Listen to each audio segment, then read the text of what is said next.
සුබ සන්ධ්‍යාවක් වේවා. ඔව් මම අද කතා කරන්න බලාපොරොත්තු වෙන්නේ මේ ලෝකේ දැනට පවතින භූදේශපාලන තත්ත්වයක් එක්ක දැනට පවතින තත්ත්වයන් ගැන. අ, කවුරුත් දන්නවා මේ වෙනකොට මේ වෙනසුලාවේ ජනාධිපති නිකලොස් මදුරෝයි ඇමරිකාවේ මැරින් සෙබළු ඉතින් අත්අඩංගුවට අරගෙන කියලා කියනවා. අත්අඩංගුවට අරගෙන ජීවග්‍රහයෙන් අරගෙන වෙනසුලාවෙන් පිටමං කරගෙන කියලා කියනවා. ඇත්තටම මොකද්ද මේකේ తত্ত্বය? මේ ගැන පොඩි හැඳින්වීමක් කරන්න සහ මේක අනිත් රටවල් වලට කොහොම බලපායිද මේ ගැන අනිත් රටවල් වල නායකයින් රාජ්‍ය නායකයින් අවධානය යොමු කරන්න ඕනි කොහොමද කියලා පොඩි කතිකාවතක් නිර්මාණය විය යුතුයි කියලා මම හිතනවා.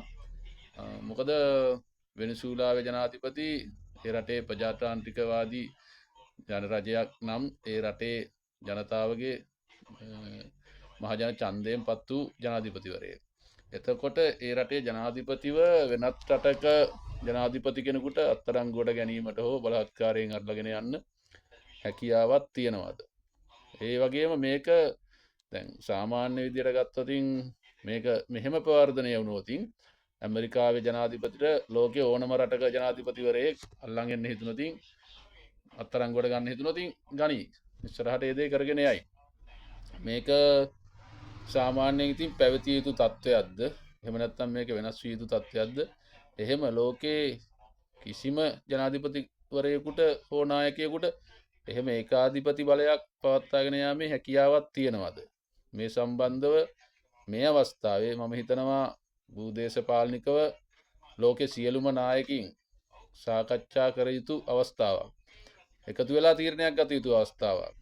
මොකද මේක මේ විදියට පැවතුනොත් අනිත් රටවල් වලටත් මේක කෙසේ බලපායිද?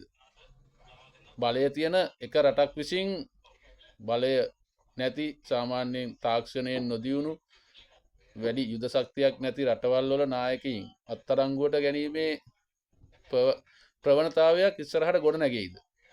මේකට ලෝක සංවිධාන තියෙනවා. ඇත්තටම මේ සජ්ජාතීන්ගේ සංවිධානය වගේ සංවිධාන ලෝකෙ පිහිටවගෙන තියෙන්නේ මේ වගේ ප්‍රශ්න වලට මුහුණ දෙන්න. මම හිතනවා මේ අවස්ථාවේ ඒ සංවිධාන නිදි මේ ඇල්මර්ණු ස්වභාවයෙන් ඉඳලා හරියන්නේ නැහැ. ඔවුන්ට මේ වෙනුවෙන් කටයුතු කරන්න සිද්ධ වෙනවා. අනිවාර්යයෙන්ම කටයුතු කර යුතුයි. මේකේ නිකොලස් මදුරෝයි යම්කිසි වැරද්දක් කරලා තියෙනවා නම් රට තුල ඒකට රට තුලින් ක්‍රියාත්මක විය යුතුයි.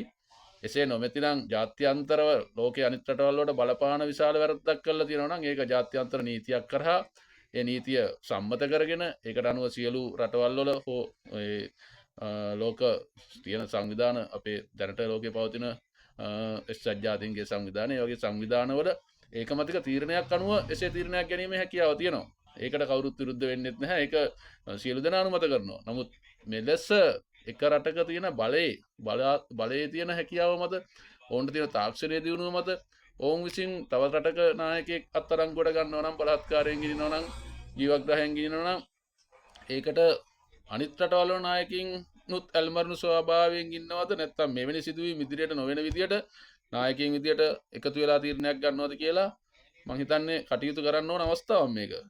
ඒ අවස්ථාව මගේ අරලා හිටියොත් ඒ අනිත් රටවල නායකයින් මේක ගොඩාක් දුරට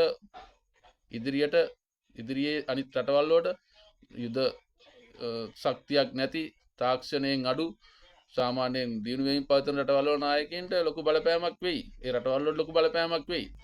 ලෝකේ බලය තියෙන රටවල් විසින් ඒ රටවල් වල නායකයින් යම් හේතුන් පෙන්නලා මේ එක වැරදි පෙන්නලා අත්අඩංගුවට ගනි බලහත්කාරයෙන් අරන් යයි ජීවග්‍රහයෙන් ගනි අනිත් රටවල් වල නායකයින් මේ පිළිබඳ කිසි අවධානයක් නැතුව බලන් ඉඳී. ඒක සාමාන්‍යයෙන් සිදු විය යුතු දෙයක් නෙවෙයි මං හිතන්නේ. සාමාන්‍ය ලෝකේ හැමෝටම සාධාරණව ජීවත් වීමේ අයිතියක් තියෙනවා. ප්‍රජාතන්ත්‍රවාදී අයිතියක් තියෙනවා. ඒ අයිතීන් උල්ලංඝනය වෙන්නේ කෙසේද කියලා පොඩි මේ විග්‍රහයක් විපරුම සාමාන්‍ය සොයා බැලීමක් කර යුතුයි. ඒ ගැන මම හිතනවා සියලු රාජ්‍ය නායකයින් මේ අවස්ථාවේ ලෝකේ රටවල් 201ක් තියෙනවා. මම හිතන 200 ගාණක් තියෙනවා. 200 ගාණම රාජ්‍ය නායකයින් මේ අවස්ථාවේ යම් තීරණයකට එන්න ඕනි. කතා බහ කරන්න ඕනි. මම හිතනවා මේ ගැන සියලු දෙනාගේම ලෝකේ රටවල් වල භූදේශපාලනික වශයෙන් අවධානය යොමු කළා ඒ වෙනුවෙන් කරන්න පුළුවන් දේවල් සාකච්ඡා කරන්න ඕනේ. මම හිතන්නේ කරන්න පුළුවන් දේවල් තියෙනවා. ලෝකේ සියලුම රටවල් ඇමරිකාවේ මේ කියා පිළිවෙත නීති විරෝධීද කියලා බලලා ඒ වෙනුවෙන් කටයුතු කරන්න පුළුවන්. ඇමරිකාවේ බඩු භාණ්ඩ වර්ජනය කරන්න. එහෙම නැත්නම් ඇමරිකාවෙන් බඩු ගෙන්වීම වර්ජනය කරන්න. ඒ වගේ මේ අවස්ථාවේ දැනෙන දෙයක් කර විතරයි මම හිතන්නේ මේවෙන් ඉදිරියට මෙවැනි සිදුවීම් නොවන විදියට අනිත් රටවල් වල බලය තියෙන රටවල් වල රාජ්‍ය නායකයින් කටයුතු කරන්න. එහෙම නැත්නම් හිතුණු විදියට බලය තියෙන රටවල් රාජ්‍ය නායකයින්ගේ මෙවැනි ක්‍රියාකලාප වලට ඉදිරියටත් අනිත් රටවල් වල නායකින්ට මේ මම හිතන්නේ මුණ දෙන්න සිදු වෙයි. ඒකට සාධාරණ තීරණයක් ගන්න රාජ්‍ය නායකයින්ට හැකි වේවා කියලා මම ප්‍රාර්ථනා කරනවා. හරි නැවත අපි හම්බෙමු. එහෙනම් සියලු දෙනාටම සුබ දවසක්.